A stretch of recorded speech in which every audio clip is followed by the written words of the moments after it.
வணக்கம். நமது தேர்தல் 2026 வருது. 2026 வந்துட்டு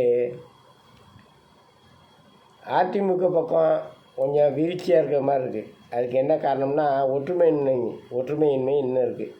அது இன்னும் சரி செய்யப்படலை. பாஜக கூட்டணிக்கு வந்திருக்கு. எடப்பாடியார் இருக்கார்.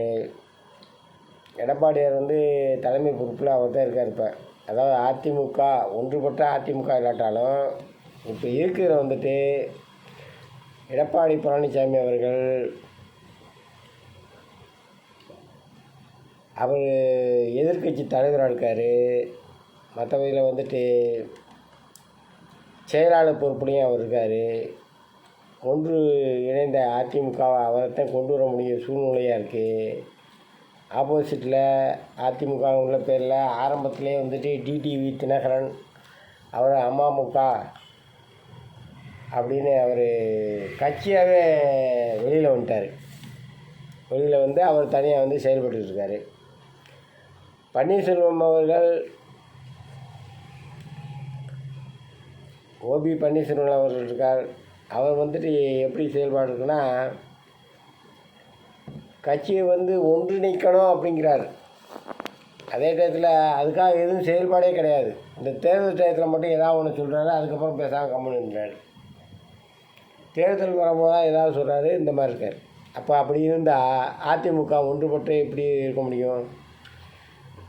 ஒன்றுபட்டால் ஒன்று நன்மை. அதிமுகவை ஒன்றுபட வைக்கணும்.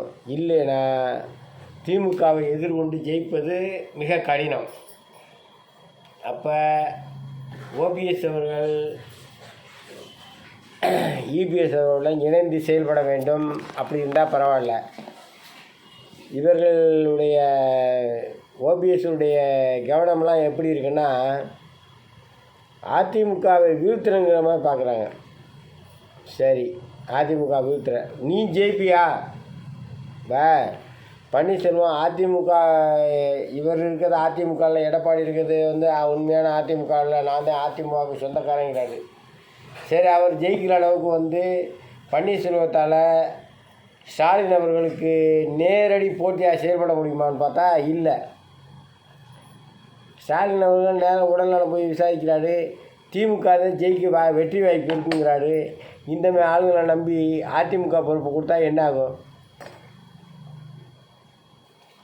அதிமுகவுக்கு பொறுப்பான தலைவர் இருக்க வேண்டும். இப்போ அதிமுக இருந்துச்சு, அம்மா வரைக்கும். அம்மா தலைவர் எம்ஜிஆர் அவர்கள் இறந்தப்போ கட்சி பிரிகிற மாதிரி சூழ்நிலை இருந்துச்சு. அப்போ ரெண்டு பக்கம் பிரிஞ்சாங்க. இது கருத்து வேறுபாடு அந்த டயத்தில் ஏற்படும். பிரிஞ்சாங்க. உடனே என்ன பண்ணாங்க, ரெண்டு இரட்டைப்புறா சின்னத்திலையும் சேவல் சின்னத்திலையும் நின்னாங்க. சேவல் சின்னம் ஓரளவு ஜெயிச்சு வந்தது, இரட்டைப்புறா ஜெயிக்காமல் வந்தது. அதனால் திரும்பவும் அதை இழுத்துக்கிட்டே இருக்கக்கூடாது.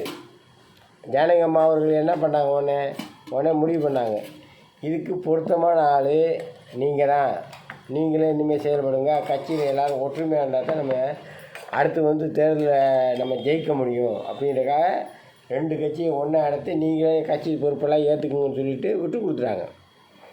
இதுதான் உண்மை. அப்போ தான் ஒன்றுபட்டால்தான் உண்டு வாழ்வு. இப்படி ஒற்றுமை இல்லாமல் கட்சியில் இருக்க தொண்டர்களை வீணாக இழுத்து வேறு மாற்று கட்சிகளுக்கு செல்றதுக்கு தான் வாய்ப்பாக இருக்குது. இப்போ அமமுக கட்சி டிடிவி தினகரன் வெளியே வந்தார். வெளியில் வரும்போது இவர் மட்டும் வரல, லஞ்சத்துக்கு மிகவும் பேர் போன, இது வரைக்கும் 10 ரூபா பாட்டிலுக்கு 10 ரூபாயெல்லாம் இன்சல்ட் பண்ணிக்கிட்டு இருக்க செந்தில் பாலாஜி அவர்கள் இருக்கார். அவரை கூட்டிகிட்டு போனார். கூட தமிழ்ச்செல்வன் வந்தார். சரி, 2 பேருமா போய் எல்லாம் 3 பேர் போனீங்கல்ல, போனதில் ஒற்றுமையாக இருந்தால் அமமுக முன்னேற்ற வேண்டியது தானே. தமிழ்ச்செல்வன் பார்த்தா இது ஒன்றும் வேலைக்கு ஆகாது அப்படின்ட்டு அவர் என்ன பண்ணால் நேராக டிஎம்கேல போய் சேர்ந்தார். டிஎம்கேக்கு மாற்றாக எதிரணியாக நின்னாதே அதிமுகவுடைய உண்மையான தொண்டன், உண்மையான மந்திரி. அப்படி தானே இருக்கணும். அப்போ இவர் என்ன பண்ணுறாருன்னா, இவர் நேராக டிஎம்கேக்கு போய் சேர்ந்தார். மாற்று நேராக பார்த்தா இது ஒன்றும் வேலைக்காக நேராக டிஎம்கேல போய் சேர்ந்தார். சரி தங்க தமிழ்ச்செல்வன் அவர் திமுக வந்தார், அவரோட செயல்பாடு வந்து அதிமுக பற்றி குறை சொல்கிறது அதெல்லாம் விட்டுட்டு அவருடைய செயல்பாட்டில் அவருக்கு பொது சேவைக்குன்னு வந்துட்டோம்னா நம்ம வந்து இப்போ வந்து நம்ம செயல்பாடு இப்படி தான் இருக்க முடியும் செஞ்சு அவர் மக்களுக்கு எதாவது செய்யணுமோ அதை ஜெயிச்சு எதாவது பண்ணணுமோ அவர் அதை பண்ணிக்கிட்டு இருக்கார். சரி அதை விடுங்க. செந்தில் பாலாஜி இருந்தார். செந்தில் பாலாஜி கொஞ்ச நாள் பார்த்தாரு. அவரும் என்ன பண்ணார், அவரும் திமுகவில் போய் சேர்ந்து மந்திரியாகி இன்னும் பல லஞ்சங்கள்லாம் வாங்கி இன்ன வரைக்கும் அண்ணாமலை அவரை பார்த்து கழுவி ஊற்றிக்கிட்டு இருக்காரு. அந்த அளவுக்கு ஓடிக்கிட்டு இருக்கு. அப்போ இதிலேருந்து என்ன தெரியுதுன்னா, அதிமுகவுக்கு மாற்று அதிமுக தனியாக எடப்பாடி பழனிசாமி இருக்கார். அதிமுகவில் வந்து பிரிஞ்சவங்க பூரா ஒரு நல்ல செயல்பாட்டில் இருந்தவங்களாம் தெரியலை. என்னான்னு கேளுங்க. அதுலேருந்து பிரிஞ்சு வந்ததில் தங்க தமிழ்ச்செல்வன் இந்த மாதிரி போயிட்டார். செந்தில் பாலாஜி மீது ஊழல் பழக்கம் நடக்குது. மீதி எல்லோரும் இங்கே ஒன்றாத்தான் இருக்காங்க. இவர் அமமுக தனியாக வந்து கட்சியை ஆரம்பித்து போயிட்டார். ஓபிஎஸ் என்ன பண்ணார், தர்மம் வெல்லும், தர்ம யுத்தம் அப்படிலாம் சொன்னார்.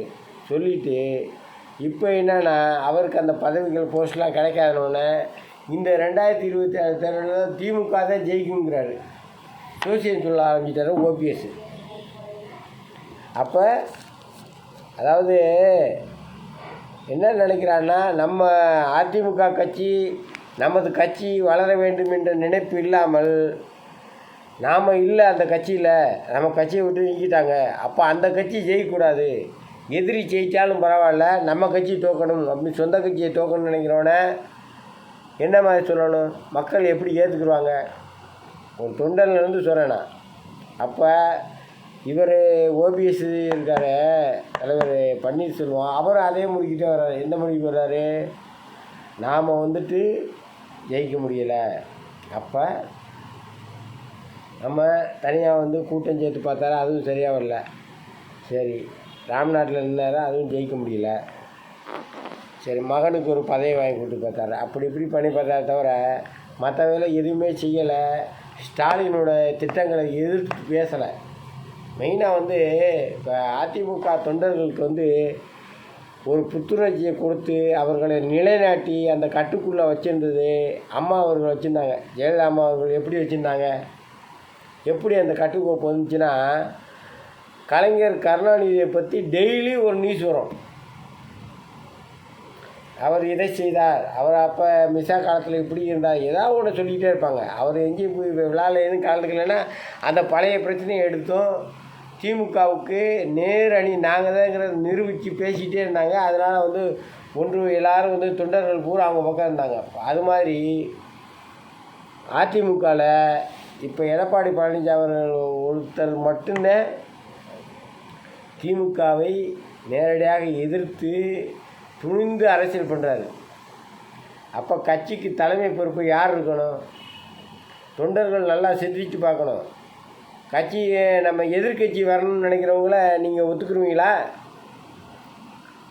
அதிமுக தொண்டர்களை கேட்குறேன். அதிமுக தொண்டர்கள் எதிர்கட்சி வரணும்னு நினைக்கிறாங்கன்னா, அதாவது திமுக வரணும், 2020 திமுக வரணுங்கிற ஓபிஎஸ்ஸை கண்டிப்பாக வந்து இது அதிமுகவில் சேர்க்குறதுக்காக எடப்பாடி பழனிசாமி பேசணும்னு நினைக்கிறீங்களா? திமுகவிலே போய் சேர்ந்தார் ஒருத்தர், அவங்கள விட்டுருங்க. அமமுகவும் என்ன சொல்கிறாருன்னா, இப்போ 2026 திமுக தான் ஜெயிக்கும்னு சொல்கிறாரு. அப்போ அமமுக வந்து இதில் ஏடிஎம்கேல சேர்ந்து இருக்க சொல்லணும்னு நினைக்கிறீங்களா? அதிமுக தொண்டர்களுக்கான கேள்வி. நல்லா சிந்திச்சு பாருங்க. அதிமுக வந்து ஒன்றுபட்ட அதிமுகவில் இப்போ செயல்படுறதுன்னு பார்த்தா எடப்பாடி அவர்கள் ஒரு வாழ்க்கை கரெக்டான முறையில் செலவிட்டுருக்காரு. தொண்டர்களுக்கு முக்கியத்துவம் எல்லாம் கொடுக்குறாரு. பிரச்சாரம் பண்ணார்ல போய், ஏன் அதே மாதிரி ஓபிஎஸ் ஒரு பிரச்சாரம் பண்ண வேண்டியதானே? ஒரு ரவுண்டு இப்போ வந்தார்ல, போன மாதத்துக்கு முன்னால் ஃபுல்லாக பிரச்சாரம் பண்ணிட்டு வந்தார். அதெல்லாம் பண்ணது எதுக்காக? பாஜகவோட கூட்டணிக்கு ஒத்துக்கிட்டு போய் செயல்படுறாருன்னா, அதோடு சேர்ந்து நம்மளும் சேர்ந்து நிற்கிறத விட்டுட்டு நாங்கள் வரமாட்டோம், நாங்கள் வந்துட்டு திமுக தான் இந்த ட்ரிப்பு 2027 ஜெயிக்கணும்னு ஜோசியம் சொல்கிற பன்னீர்செல்வத்தை இந்த கட்சிக்கு மறுபடியும் வரணும்னு நினைக்கிறீங்களா? தொண்டர்கள் நல்லா சிந்தித்து பார்த்து செயல்படுங்கள். அதே மாதிரி எடப்பாடி அவர்கள் இப்போ மானாமதுரைக்கு பிரச்சாரத்துக்கு வரும்போது நான் பார்த்துட்டு ரெட்டலை கையை காட்டினேன். அவரும் பார்த்துட்டு வணக்கம் போட்டு கையை காட்டி போகிறாரு. அவ்வளோ சந்தோஷப்படுறான். எவ்வளோ தூரத்தில் இருந்தேன் தெரியுமா? மானாமதுரையில் வந்து ஒரு 1/2 கிலோமீட்டர் தூரமாக இருக்கும். 5 நிற்கிறேன் நான் தனித்தனியாக. அப்படியே கார் ஒருத்தணும் என்னாச்சு, ஒரு கார் போய்கிட்டு இருக்கு வேகமாக. அப்படி அந்த பஸ்ஸில் போகும்போது முன்னால் ஃப்ரண்ட் சீட்டில் தான் உட்காந்துருக்காரு. பார்த்துட்டு எல்லாத்துக்கும் வணக்கம் சொல்லி கையை காட்டி போகிறாரு. சுறுசுறுப்பாக செயல்பட்டு நம்ம கட்சியை ஜெயிக்க வைக்கணும்னு அப்போயே முடிவு பண்ணிட்டார். அப்புறம் முக்கியமாக இல்லை திமுக தான் ஜெயிக்கும்னு ஜோசியம் சொல்லிக்கிட்டு இருக்க இவங்கெல்லாம் வந்து இவங்கள நம்பி நீங்கள் ஓட்டு போட போவீங்களா? அப்படி போனால் என்ன ஆகும்? தொண்டர்கள்லாம் நல்லா சிந்தித்து செயல்படுங்க. சிந்தித்து செயல்படணும். சிந்தித்து செயல்பட்டுக்கிட்டு இருக்காங்க. இது என்னுடைய கருத்து மட்டும் இல்லை. அதிமுக தொண்டர்கள் நிறைய பேர்கிட்ட விசாரித்து, நான் இப்போ மானாமதுரை போயிருந்தேன், ராமநாதபுரம் போயிருந்தேன். அங்கேயெல்லாம் விசாரித்து எப்படி இருக்குது சூழ்நிலைன்னு பார்க்கும்போது எல்லாருமே வந்து எடப்பாடி பழனிசாமியை ஏற்றுக்கிட்ட அளவுக்கு நீ யாரையும் ஏற்றுக்கல. சசிகலா அவர்கள் பெருந்தன்மையாக ஒதுங்கிட்டாங்க. அது வந்து பெருந்தன்மை, அது ஒரு தலைவருக்கு பெருந்தன்மை. ஆனால் இன்றைக்கும் பேச ஆரம்பித்தான்னு வச்சுங்க, சசிகலா வந்து இன்றைக்கும் பேச ஆரம்பித்தாங்கன்னா எடுத்தோடனே வந்து திமுக பற்றி ஏதாவது சொல்லாமல் இருக்க மாட்டாங்க. அப்படி இருக்கணும். கட்சியில் வேறு எதுவும் இருக்காட்டாலும் நம்ம கட்சி ஒன்றாத்தான் இருக்கணுங்கிற எண்ணம் இருக்குது அவங்களுக்கு. சேர்க்க முடியாதுங்கிற நிலைமை இருக்கிறனால அவங்க அதை விட்டு பிரிஞ்சு சரி இருந்துக்குங்க சேர்ந்துக்குங்கன்னு மட்டும் சொல்லிட்டு பேசாமல் ஒதுங்கியிருக்காங்க. அதுதான் வந்து உண்மையான ஒரு நேர்மையான தலைவர்களான ஒரு அங்கீகாரம். சசிகலா அவர்கள் வந்து முன்னே வந்து தவறாலாம் பேசுவாங்க. அவங்களுக்காகத்தான் வந்து எல்லாத்தையும் கொடுத்துட்டாங்க அப்படி இப்படிலாம் சொல்லுவாங்க. அது வேறு விஷயம். இப்போ கட்சிக்கு வந்து அரசியலில் வந்து செயல்பட்டு நம்ம ஆட்சியை பிடிச்சி மக்களுக்கு நல்லது செய்யணும்னா எப்படி செய்யணும்? இவர்களுக்கு பயம் இல்லாமல் போனதுனால பாஜகவோட கூட்டணின்னு சொல்லி தலைவர் எடப்பாடி என்ன பண்ணாங்கன்னா பாஜகவோட கூட்டணிக்கு அழைத்து கூட்டணி ஒன்று சேர்ந்த உடனேயே டக்குன்னு சூறாவளி சுற்றுப்பயணம் செய்ய ஆரம்பிச்சதுக்கு காரணம் என்ன? அதில் கூட்டத்தை பார்த்து ஸ்டாலின் அவர்களே உள்ளே வந்து அவருக்கு வந்து ஒரு பயம் வந்துருச்சு. இப்போவே வந்து ஸ்டாலின் அவர்களுக்கு வந்துட்டு அடுத்து நம்ம வரமாட்டோமோன்னு ஒரு பயம் வந்துருச்சு. நல்லா யோசிச்சு பாருங்கள். 10 வருஷமாக இந்த ஸ்கூலில் படித்த பசங்களுக்கெல்லாம் லேப்டாப் கொடுத்தாங்களே, அது கொடுத்தாங்களா? கூட்ட நெரிசலில் செத்து போனவனுக்கு இவ்வளோ பணத்தை கொடுக்குறீங்களே, கூட்ட நெரிசலில் செத்து போயிட்டேன், அவனுக்கு அந்த பணத்தை கொடுக்கணும்னு நினச்ச நீங்கள் குழந்தைகள் கல்விக்குன்னு பேசுகிறீங்களே தவிர லேப்டாப் கொடுத்தீங்களா? இப்போ சொல்கிறாரு 6 மாதம் இருக்கும்போது லேப்டாப் கொடுக்க போகிறாங்க இந்த வருஷத்தில். எதுக்கு? அரசியல் நோக்கம் தெரியுதாப்போ? இப்போ பயம் தெரியுதா? எடப்பாடி வந்து ஒரு ரவுண்டு வந்தவுடனே தான் லேப்டாப் கொடுக்குறது ஞாபகம் வந்திருக்கு. நல்லா சிந்திச்சு பாருங்கள். சைக்கிள் கொடுத்தாங்களே அம்மா, சைக்கிள் கொடுத்தாரா? அம்மா உணவகம் இருக்குல்ல, அம்மா உணவகத்தில் பிச்சைக்காரன் கூட ரோட்டில் பிச்சைன்னு கேட்காம 10 ரூபான்னு கேட்டு வாங்கி சாப்பிட்டு ஐம்பாடு பேசாமல் உட்காந்துருந்தானே. இன்றைக்கி மறுபடியும் கையை நீட்டு ரோடு பூரா காசு கேட்டுக்கிட்டு இருக்கேன். ஏன் என்ன காரணம்? அன்றைக்கி அந்த 10 ரூபாய்க்கு இட்லி நல்ல இட்லி கிடச்சிது, அம்மா உணவகத்தில் வாங்கி சாப்பிட்டு இருக்கலையா? மேடவாக்கம் காமராஜபுரம் அந்த பஸ் ஸ்டாப் பக்கத்தில் ஒரு அம்மா உணவகம் இருந்துச்சு. நான் எதையும் ஆதாரம் இல்லாமல் சொல்லலை, நடைமுறையில் இருக்கிறத நான் சொல்கிறேன். அப்போ அந்த பஸ் ஸ்டாப் பக்கத்தில் நான் எனக்கு அந்த டயத்தில் 5 வேலை நடந்ததுனால அங்கே நின்னப்போ ஏன்ட்டையே காசு வாங்கிட்டு நேராக போய் அந்த உணவகத்தில் சாப்பிட்றத நான் பார்த்துருக்கேன். 10 ரூபா போதுமான்னு கேட்டால் 10 ரூபாய்க்கே போதும்ப்பா, சப்பாத்தியே 1 ரூபா தான்ப்பான்னாங்க. ஒரு அம்மா வாங்கினாங்க. அப்போ கேட்டேன், சப்பாத்தியே 1 ரூபா தாம்மா, 1 ரூபா தான்ப்பா, நான் இட்லி சாப்பிட போகிறப்பா இங்கே போனாங்க. 10 ரூபா போதுங்கிறாங்க, சாப்பிட்டு வந்தாங்க. இப்போ அப்படியே இருக்குது. இன்னும் இப்போ மறுபடியும் வந்து எல்லாம் ரவுண்ட் அடிக்க ஆரம்பிச்சிட்டாங்க அம்மா உணவகத்தை. காலை உணவுன்னு ஒன்று வச்சுருக்காங்க. மதிய உணவு கரெக்டாக இருந்துச்சு. காலை உணவு போடுறேன்னு ஒன்று வச்சுருக்காங்க. அதை வந்து நான் வந்துட்டு வேண்டாம்னு சொல்ல மாட்டேன், மறுக்க மாட்டேன். அது செய்யட்டும், கரெக்டு தான். அது ஒன்றும் டிஎம்கே செஞ்சதில்லை. குழந்தைங்களுக்கு கல்வி அறிவுக்கு எது வேணாலும் செய்யணும்.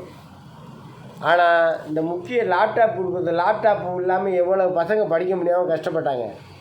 அவங்களுக்கு லேப்டாப் கொடுத்து டெவலப் பண்ணி விட்டுருக்கலாம்ல, பண்ணீங்களா? இல்லை. தொழிலாளர்கள் வேலை வாய்ப்பு இல்லாமல் இன்ன வரைக்கும் இருக்காங்க.